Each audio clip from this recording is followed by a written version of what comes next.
Hi guys, I am Vivek Shankar. In previous lecture, I discussed about the classification of coordination compound, but today I discuss about the terminology of coordination compound. ठीक है बेटे, आज हम लोग पढ़ेंगे terminology of coordination compound. So let's start the topic now. And डालिएगा terminology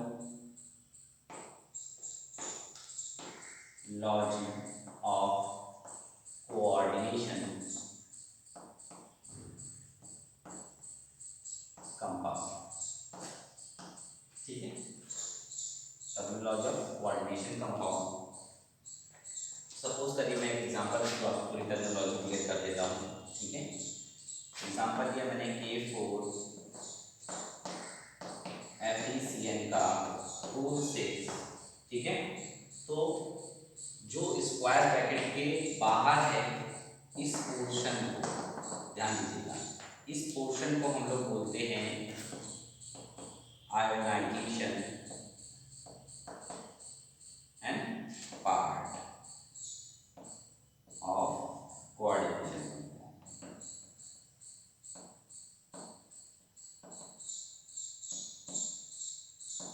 ठीक है बेटे, ये जो स्क्वायर ब्रैकेट के बाहर वाला पार्ट होता है इसको हम लोग आयनाइजेशन स्फीयर बोलते हैं. केवल इस पे ही नहीं, आप दूसरा भी मैं आपको एग्जांपल दिखाता हूँ. CuSO CuNH3 का होल 4 SO4. तो स्क्वायर ब्रैकेट के बाहर कौन है बेटा? SO4 बाहर है. तो ये मेरा क्या हो जाएगा? ये भी मेरा क्या है? आयनाइजेशन स्फीयर है ना. आयनाइजेशन स्फीयर आईएस बोल सकते हैं या आयनाइजेशन पार्ट बोल सकते हैं. ठीक है, अब बेटे जो स्क्वायर ब्रैकेट के अंदर होता है, एक चौक में दूसरी तरह से ले लेता हूँ. चलिए देखिएगा बेटे, है ना, जो ये पार्ट होता है, जो स्क्वायर ब्रैकेट के अंदर आपको ये पार्ट दिख रहा है, इस पार्ट को हम लोग बोलते हैं कॉम्प्लेक्स पार्ट, है ना. ये कॉम्प्लेक्स स्फीयर, कॉम्प्लेक्स स्फीयर. ठीक है, ये कॉम्प्लेक्स स्फीयर है मेरा, ये भी है और ये भी मेरा कॉम्प्लेक्स स्फीयर. क्लियर है, both are my complex sphere. ठीक है, दोनों ही मेरे कॉम्प्लेक्स स्फीयर है. अब इसमें क्या होता है, ये जो आपको दिख रहा है ये वाला एटम दिख रहा है, आयरन यहाँ पर दिख रहा होगा आपको, कॉपर जो स्क्वायर ब्रैकेट के अंदर जो आपके मेटल प्रेजेंट है डी ब्लॉक के, उनको हम लोग बोलते हैं सेंट्रल मेटल एटम और आयन. ठीक है, इनको बोलते हैं सेंट्रल मेटल एटम और आयन. सेम ये भी क्या आपका सेंट्रल मेटल एटम और आयन ही है. ठीक है, इसको हम लोग क्या बोलते हैं, जो 6 लिखा हुआ है यहाँ 4 लिखा हुआ है, ये आखिर क्या है इसको देखिएगा. इसको हम लोग बोलते हैं बेटे कोऑर्डिनेशन नंबर. क्या बोलते हैं बेटे इसको हम लोग? Coordination number. ये आपका कोऑर्डिनेशन नंबर है. ठीक है, ये आपका क्या है? साइनाइड, जैसे इसमें साइनाइड है, इसमें आपका NH3 है, ये दोनों क्या है? इनको हम लोग बोलते हैं लीगेंड्स. क्या बोलते हैं? लीगेंड्स. क्या बोलते हैं बेटे? लीगेंड्स बोलते हैं. तो मैंने आपको पूरी जो टर्मिनोलॉजी होती है कोऑर्डिनेशन कंपाउंड की मैंने क्लियर कर दी. आयनाइजेशन स्फीयर है ना, कोऑर्डिनेशन स्फीयर, कॉम्प्लेक्स स्फीयर बोल सकते हो या फिर इसको कोऑर्डिनेशन स्फीयर भी बोलते हैं. Coordination sphere. ठीक है, कोऑर्डिनेशन स्फीयर इसको बोलते हैं या कॉम्प्लेक्स स्फीयर बोल दीजिए. कॉम्प्लेक्स स्फीयर के अंदर जो भी डी ब्लॉक का एलिमेंट प्रेजेंट होता है, मेटल प्रेजेंट होता है, उसको सेंट्रल एटम बोलते हैं या सेंट्रल आयन बोलते हैं. सेंट्रल मेटल एटम और आयन हो सकता है. ये आपके लिगेंड, ये लिगेंड्स हैं. ये क्या है? आपके लिगेंड्स हैं जो सराउंडेड करते हैं किसको बेटे? आपके सेंट्रल मेटल एटम को करते हैं. जितना उनका नंबर होता है उसको हम लोग बोलते हैं कोऑर्डिनेशन नंबर. तो चलिए इसको समझ लिया है आपने. ठीक है, अब मैं क्या करता हूँ, एक एक करके मैं इनको डिफाइन कर देता हूँ. ठीक है, इसको नोट कर लीजिए. चलिए, हाँ, अब आगे बात करते हैं हम लोग एक एक पॉइंट. सबसे पहले आप हेडिंग डालोगे आयनाइजेशन स्फीयर. हेडिंग डालिएगा बेटे आयनाइजेशन स्फीयर. ठीक है, हेडिंग डालिए आयनाइजेशन स्फीयर. लिखिएगा बेटे ionization part of any complex, ionization part, देखो ये आयनाइजेशन पार्ट है आपके, यहाँ पोटेशियम और यहाँ सल्फेट क्या है, स्क्वायर ब्रैकेट में जो भी बाहर होता है वो आयनाइजेशन स्फीयर होता है, ठीक है। तो ionization part of any complex salt, it is present outside the square bracket, it is present outside the square bracket, ये स्क्वायर ब्रैकेट के हमेशा बाहर ही मिलेंगे। और ये किसी भी कॉम्प्लेक्स का जो आयनाइजेशन पार्ट होता है उसी को हम लोग क्या बोलते हैं, आयनाइजेशन स्फीयर बोलते हैं, और ये हमेशा स्क्वायर ब्रैकेट के बाहर प्रेजेंट होता है, ठीक है। तो लिख लिया आयनाइजेशन स्फीयर, हेडिंग में जाके आपने लिखा ionization part of any complex salt, it is present outside of the square bracket, ठीक है। चलिए पहली हेडिंग आपकी हो गई है आयोनाइजेशन स्फीयर, है ना।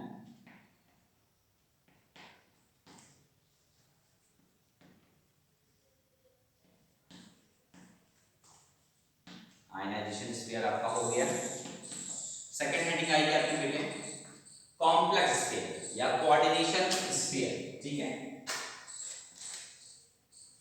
कॉम्प्लेक्स पार्ट भी लिख सकते हो, complex part of coordination compound,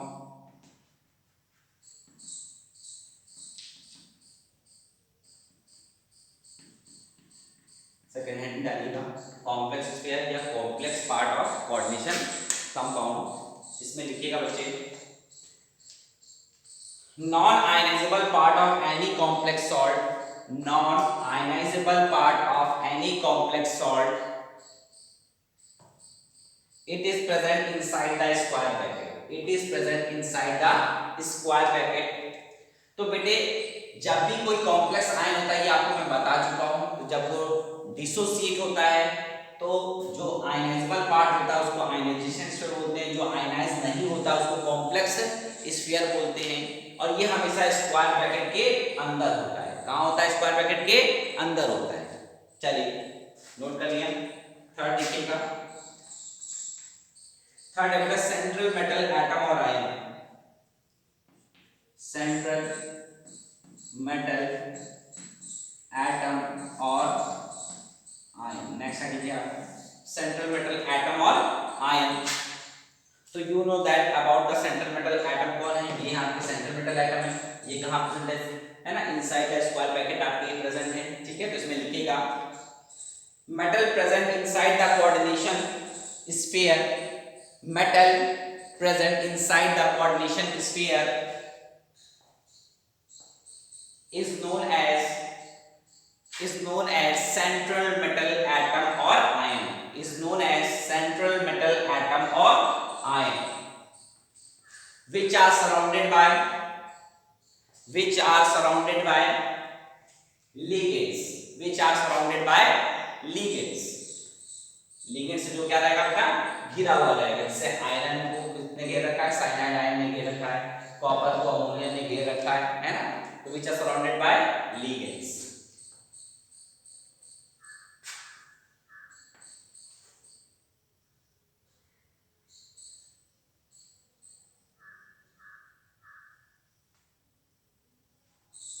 है ना।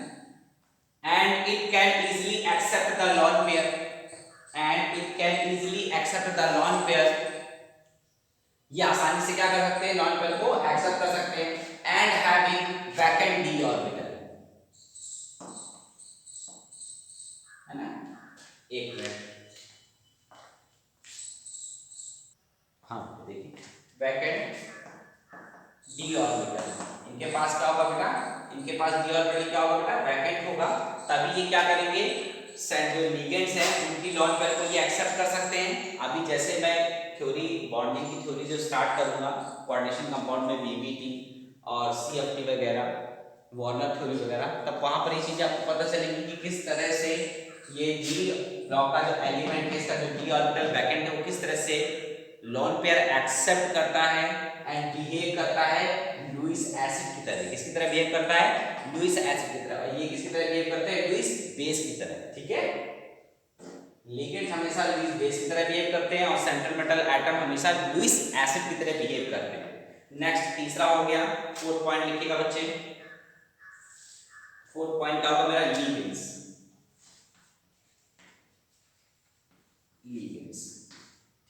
फोर्थ पॉइंट क्या है मेरा बेटे, लिगेंड्स है। एनी हैपनिंग, ठीक। फोर्थ पॉइंट क्या है मेरा, लिगेंड्स। लिगेंड्स क्या होते हैं बेटे, लिखिएगा बेटे लिगेंड्स में, न्यूट्रल मॉलिक्यूल और आयन, न्यूट्रल मॉलिक्यूल और आयन, न्यूट्रल मॉलिक्यूल और ion which can be donate its own lone pair, which can donate its own lone pair, which can donate lone pair of electron to central metal atom, to central metal atom, to central metal atom or ion is known as ligand, is known as ligand। तो देखिए मैंने आपको ionization sphere बता दिया, coordination sphere बता दिया, central metal atom बता दिया और लिगेंड्स बता दिए। नेक्स्ट आता है बेटे आपका कोऑर्डिनेशन नंबर, फिर बताइएगा बेटा कोऑर्डिनेशन नंबर, है ना। अब बात करते हैं कोऑर्डिनेशन नंबर क्या होता है, तो लिखिएगा बेटा कोऑर्डिनेशन नंबर में total number of lone pair of electrons, total number of lone pairs of electron, total number of lone pair of electron donated by ligand to central metal atom, to central metal atom or ion, to central metal atom or ion is known as coordination number, is known as coordination number, is known as coordination number। Last डाल लीजिएगा बेटे 6 point डालोगे coordination पॉलीहाइड्रा, coordination पॉलीहाइड्रा, coordination पॉलीहाइड्रा। तो इसको मैं आपको बताता हूँ कोऑर्डिनेशन पॉलीहाइड्रा क्या होता है, इनके है ना स्ट्रक्चर्स क्या होते हैं, किस तरह से होते हैं, पहले तो इसमें लिखिएगा बच्चे, है ना। The spatial arrangement, the spatial arrangement of ligand, the spatial arrangement of ligand which are directly attached to the, which are directly attached to the central metal atom or ion, directly attached to the central metal atom or ion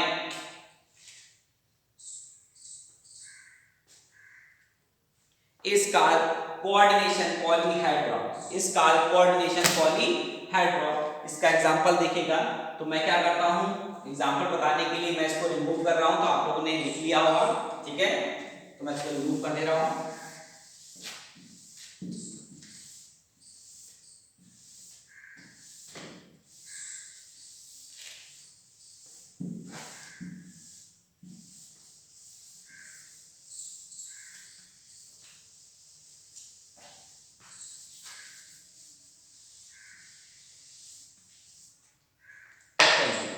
देखिए जब special arrangement देखते हो, है ना, तो मान लीजिए ये आपका सेंट्रल मेटल एटम है और एल से यानी एम को मैं डिनोट करूंगा सेंट्रल मेटल एटम और आई, और एल को मैं डिनोट करूंगा लिगेंड से। किसे डिनोट करूंगा, लिगेंड से डिनोट करूंगा।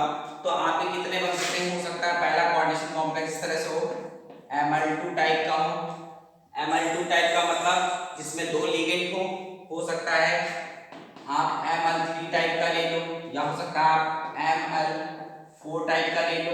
तो इनका अरेंजमेंट कैसा होगा, देखिएगा इनका जब अरेंजमेंट देखोगे तो किस तरह से होता है। अगर मेटल है तो लिगेंड्स लगेंगे, अपने डॉट पर डोनेट करेंगे। तो आप सोचोगे कहीं से भी L को इस तरह से हम जोड़ दें तो यहाँ क्या बन जाएगा Ml2, बट आपको थ्योरी में याद रखना है कि इस तरह से लिगेंड अरेंजमेंट होने चाहिए कि उनके बीच में रिपल्शन मिनिमम हो। क्या हो बेटा, रिपल्शन मिनिमम हो। और रिपल्शन कब मिनिमम होगा, जब वो एक दूसरे से मैक्सिमम दूरी पे रहेंगे। क्या रहेंगे, मैक्सिमम दूरी पे रहेंगे, L1 L2। तो ये दो लिगेंड्स हैं जो मैक्सिमम दूरी पे जो बॉन्ड एंगल है कितना है 180 डिग्री। स्ट्रक्चर कैसा होगा, लीनियर स्ट्रक्चर है आपका। कैसा स्ट्रक्चर है, लीनियर स्ट्रक्चर है। अब ML3 डायग्राम देखिएगा तो ये आपका M है, इस तरह से 3 लिगेंड लगे होंगे L1 L2 और L3। तो इस तरह का जो लिगेंड होगा वो किस तरह का शेप आपका ड्रॉ कर रहा है, किस तरह की ज्योमेट्री रख रहा है ना। ये आपका है ना किस तरह की ज्योमेट्री रख रहा है। ध्यान दीजिए इनके बीच का एंगल कितना है बेटा, इनके बीच का एंगल है 120 डिग्री। ट्राइगोनल प्लैनर स्ट्रक्चर है ये, ट्राइगोनल प्लैनर स्ट्रक्चर है, ठीक है। अगर ML4 की बात करते हैं, पहले दो नोट कर लीजिएगा। मैं ML4 को थोड़ा सा बड़ा लिखूंगा, उसको और अच्छे से समझाऊंगा। देखिए या फिर क्या है, अरेंजमेंट है, ये आपके कोऑर्डिनेशन पॉलीहेड्रॉन है। कैसे, क्योंकि जो लिगेंड्स का अरेंजमेंट है वो देखिए किस तरह से है। देख रहे हैं ना कि लिगेंड्स का अरेंजमेंट किस तरह से है, उसी चीज को हम लोग जब ऑब्जर्व करते हैं उसी को हम लोग बोलते हैं कोऑर्डिनेशन पॉलीहेड्रॉन। अगर दो लिगेंड है तो उनका स्ट्रक्चर हमेशा लीनियर होगा, तीन है तो हमेशा ट्रायंगुलर प्लैनर स्ट्रक्चर होगा, है ना। हो सकता है कभी कभी नॉन रिप्रेजेंट हो तो उसकी वजह से आपका पिरामिडल स्ट्रक्चर भी होता है, ट्रायंगुलर बाय है ना, ट्रायंगुलर सॉरी आपका पिरामिडल स्ट्रक्चर हो जाता है, ठीक है। अब बात करते हैं, इसको नोट कर लिया, ML4 की बात करते हैं।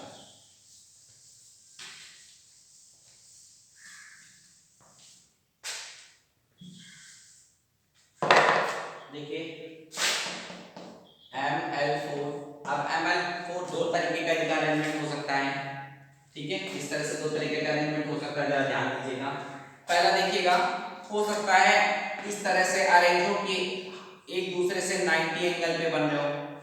किससे बन रहे हो बेटे, 90 एंगल पे।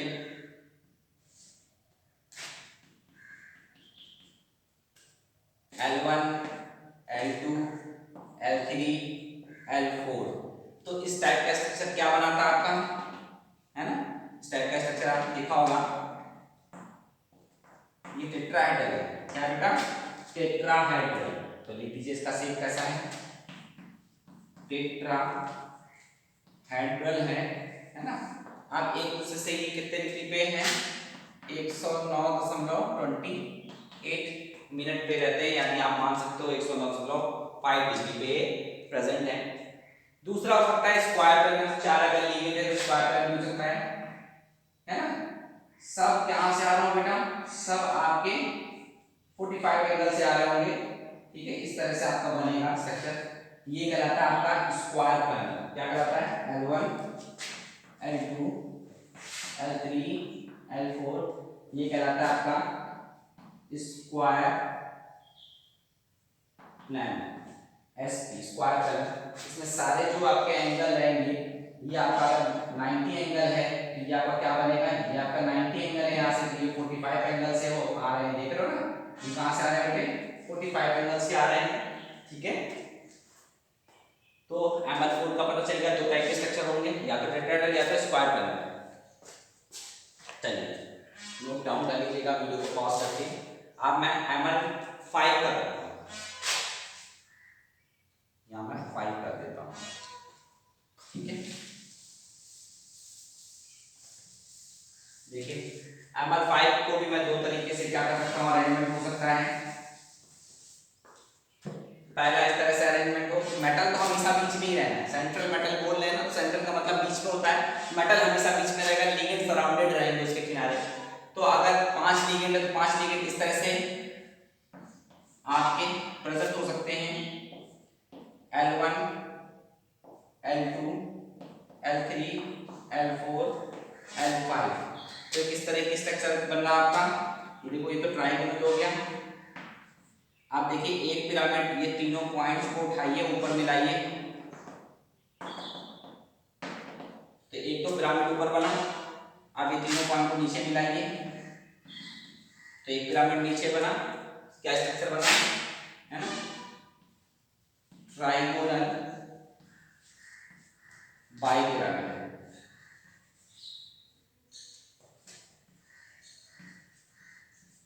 ट्राइगोनल बाइपिरामिड। दूसरा हो सकता है कि सेंट्रल मेटल एटम तो बीच में ही है, चार सेम इस पोजीशन से आ गए, ठीक है, और एक आपको ऊपर दिख रहा है, इसके ऊपर मतलब सामने निकला हुआ, अगर ये ऐसे प्लेन पे तो सामने निकला हुआ है, तो क्या कर रहे होंगे ये सब जाके इससे क्या करेंगे मिलेंगे, तो एक पिरामिड ऐसे बनेगा इनका, जिसको बोलते हैं स्क्वायर पिरामिडल शेप। क्या बोलते हैं? स्क्वायर पिरामिडल शेप, यानी ऐसे लिख लीजिए इसको भी, स्क्वायर पिरामिडल है मतलब ये, ठीक है। ये L1 L2 L3 L4 और ये जो लीगन ऊपर जाके लग रहा है ये है L5 स्क्वायर पिरामिडल, ठीक है। तो ये बात हो गया। अब बात करते हैं, नोट कर लीजिएगा इसको, वीडियो को पॉज करके आप इसको नोट कर लीजिएगा, मैं आगे बढ़ रहा हूँ M6 की तरफ। मान लीजिए 6 लिगेंड हो तो क्या करोगे, तो 6 लिगेंड को आप दो पार्ट में डिवाइड ही नहीं करोगे, 6 लिगेंड को आप दो पार्ट में डिवाइड ही नहीं करोगे, क्योंकि उसका तो एक सेम एक फिक्स शेप होता है ऑक्टाहेड्रल। कैसा होता है?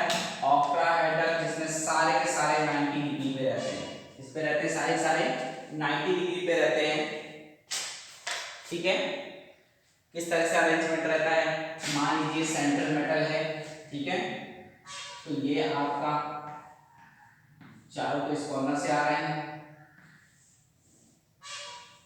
ये चार इक्विप पे L1 L2 L3 L4, ठीक है। अब देखिएगा, एक इसके ऊपर होगा L5, एक इसके नीचे होगा L6, ठीक है। ये किस तरह का स्ट्रक्चर बना है आपका ऑक्टाहेड्रल। ये चारों पॉइंट को ऊपर जोड़ दीजिए, चारों पॉइंट को नीचे जोड़ दीजिए,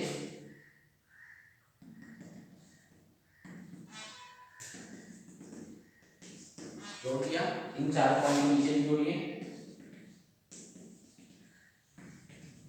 ये बन गई आपकी शेप ऑक्टाहेड्रल। क्या बन गई? ऑक्टाहेड्रल बन गई। तो ये बात क्लियर हो गई बेटे, मैंने यहाँ पर टर्मिनोलॉजी जितनी भी थी कोऑर्डिनेशन है ना, कंपाउंड की या कॉम्प्लेक्स कंपाउंड की, वो मैंने आपको क्लियर कर दी है। अब आपका क्या बचता है, जो अगला पॉइंट जो मैं अगला वीडियो बनाऊंगा वो होगा लिगेंड्स के ऊपर, है ना, और ये बहुत इंपॉर्टेंट है टाइप्स ऑफ लिगेंड। ये अगर आपको अच्छी तरह आता है कोऑर्डिनेशन कंपाउंड में, तो मतलब लिगेंड्स आपको आता है, मतलब कोऑर्डिनेशन कंपाउंड आपको इजी पड़ेगा बहुत आसानी से। तो नेक्स्ट वीडियो देखना ना भूलें, बहुत इंपॉर्टेंट है। अगर आपको ये वीडियो अच्छा लगे तो लाइक एंड सब्सक्राइब करना ना भूलें। Thank you so much for watching my video, thank you so much guys.